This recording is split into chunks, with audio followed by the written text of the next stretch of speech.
우울증은 의지나 정신력의 문제가 아닙니다. 그러니 내가 우울증에 걸린 게 아닐까라고 의심이 된다면 빠른 시간 안에 해보실 걸 권유드립니다. 실제로 제가 이란 단어를 꺼내자마자 마치 문제가 해결된 것 같다는 표정을 지은 분들이 많습니다.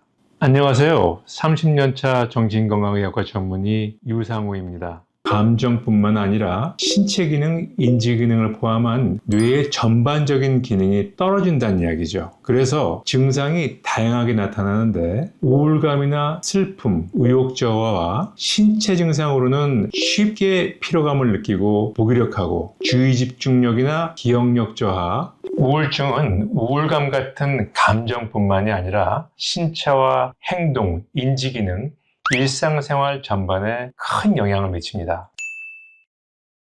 증상이 최소 2주 이상 지속될 때 우울증으로 진단 가능한데 2주가 안 되더라도 자살 충동이나 일상생활이 제대로 안 될 정도로 심한 상태라면 즉시 전문가와 상담이 필요합니다.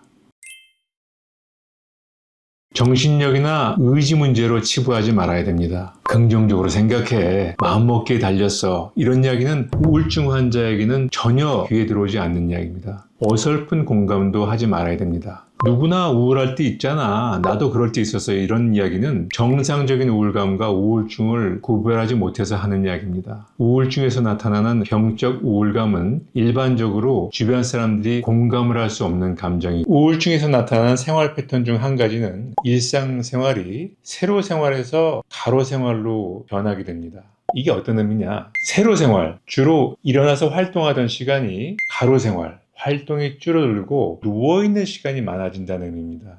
자주 만나던 친구들도 만나기 싫어지고 연락이 오면 부담스럽게 느껴지고 종종 조리해서 먹던 식사도 거의 배달 음식으로 채우게 되죠. 청소도 제대로 못해서 집안에는 쓰레기가 점점 쌓여가고 버릴 기운조차 없게 됩니다. 책상에 앉아서는 10분 이상 집중할 수가 없고 보통 1시간이면 끝낼 수 있었던 일상적인 업무가 서너 시간 매달려도 제대로 처리할 수 없게 되죠. 또 흔하게 볼 수 있는 우울증 생활 패턴은 자신을 가꾸고 돌보는 일을 소홀히 하게 된다는 겁니다. 씻어야지 생각하지만 머리를 감지 않거나 샤워를 안 하고 그냥 며칠씩 지내게 됩니다. 이러한 자기 자신 모습 때문에 사람들 만나는 걸 더욱더 피하게 됩니다.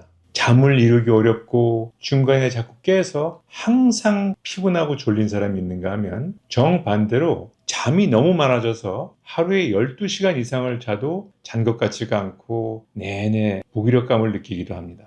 혹시 내가 우울증이 아닌가 의심이 된다면 그것을 확인해 보는 방법은 어렵지 않습니다. 제가 앞서 설명드린 몇 가지 생활 패턴에 해당이 된다면 우울증일 가능성이 상당히 높습니다.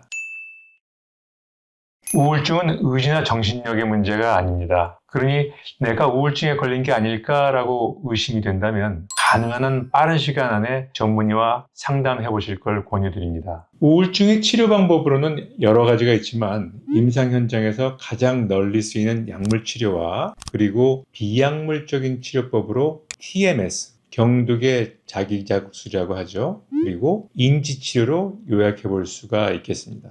약물 치료의 경우 세로토닌, 노르에피네프린, 도파민 같은 뇌신경계 신경전달 물질의 균형을 다시 찾아주는 항우울제가 사용됩니다. 이러한 항우울제는 세간의 잘못된 믿음과 달리 의존성이 발생하지 않고 장기간 사용해도 비교적 안전한 약물이기 때문에 혹시 약에 대한 두려움을 갖고 계시다면 그것은 내려놓으셔도 좋을 것 같습니다. 약물 치료가 뇌에 작용하는 화학적 치료를 한다면 TMS는 뇌신경계에 시행하는 물리치료에 해당됩니다. 자기장을 이용한 치료법으로 외래를 통한 통원 치료가 가능하고 임산부와 같이 약을 전혀 쓸 수 없는 경우에도 안전하게 시행할 수 있는 치료법입니다.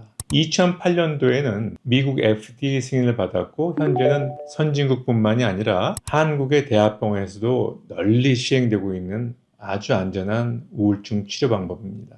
인지치료는 우울증에서 흔하게 발견되는 부정적인 인지 왜곡을 찾아내서 분석하고 교정해 나가는 치료법입니다. 약물 치료만큼이나 우울증 치료에 있어서 효과적이어서 죄책감이나 절망감 같은 증상을 경감시키고 나중에 약물 치료가 끝난 다음에도 우울증 재발 방지를 하는데 큰 역할을 하게 됩니다. 그 이외에도 환자의 증상이나 현재 처해 있는 환경에 따라서 대인관계 정신치료, 분석적 정신치료, 그룹치료 등이 우울증 치료에 사용될 수 있습니다. 우울증 극복을 위해서 스스로 해보실 수 있는 방법 몇 가지를 말씀을 드려볼게요. 환경 변화가 가능한지 점검을 해보는 겁니다. 예를 들면 현 직장이 너무 힘들어서 당장 때려치고 싶을 정도라면 휴직, 부서 변경, 이직 등을 고려해보는 것이 환경을 변화시키고 우울 증상을 완화시키는데 도움이 될 수도 있습니다. 실제로 제가 진료한 많은 환자분들이 머릿속에 회사 그만두는 것 외에는 아무런 방법이 없다라고 생각하는 상태에서 제가 휴직이란 단어를 꺼내자마자 마치 문제가 해결된 것 같다는 표정을 지은 분들이 많습니다. 전혀 휴직에 대해서 생각해보지 못했던 거죠. 일상생활 중 나쁜 습관 교정을 위한 노력을 해보는 겁니다. 가장 흔한 예를 하나 들자면 괴로움을 잊고자 잠을 자려고 자주 마시던 술을 끊어보는 겁니다. 그 이유는 알코올은 우울증 증상을 악화시키는데 매우 큰 역할을 하기 때문입니다. 사회적 고립이 되지 않도록 노력을 해보는 겁니다. 잠수 탄다 이런 표현이 있잖아요. 우울증에서 아주 흔하게 나타나는 현상입니다. 그런데 우울감과 안 좋은 생각이 심해지는 상황은 주로 혼자 있을 때입니다. 악순환으로 가게 된다는 이야기죠. 그래서 이럴 때일수록 가까운 이들과 사회적 끈이 끊어지지 않고 스스로를 고립시키지 않으려는 노력이 중요합니다. 햇볕을 더 보려고 노력하고 몸을 좀 더 움직이려고 애를 쓰는 겁니다. 물론 우울증 상태에서 쉽지 않습니다만 당장 내일부터 시도해 볼 수 있는 방법이 되겠죠. 햇볕은 뇌의 세로토닌 공장을 활성화시켜서 우울증 증상을 호전시켜 가벼운 신체 활동 및 운동은 우울증 치료의 가장 기본이 되는 방법이기 때문입니다. 우울증 아주 흔한 질환입니다. 그런데 슬프다, 우울하다라고 이야기하는 분들보다 또 지친 나머지 자기 자신을 제대로 말로 표현하지 못하는 분들이 더 많습니다. 그래서 자신이나 가까운 사람들의 우울증을 잘 발견하지 못하고 넘어가 버릴 수가 있습니다. 오늘 이 영상이 여러분들의 우울증 여부를 판단하고 극복해 나가는데 도움이 되셨으면 하는 바람입니다. 만약 우울증으로 힘든 시기를 겪고 계신 분들이 있다면 고정 댓글에 있는 저의 블로그 글을 한번 읽어보시기 바랍니다.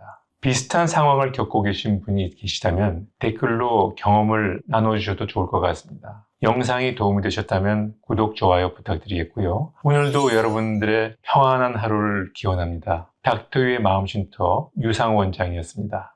감사합니다.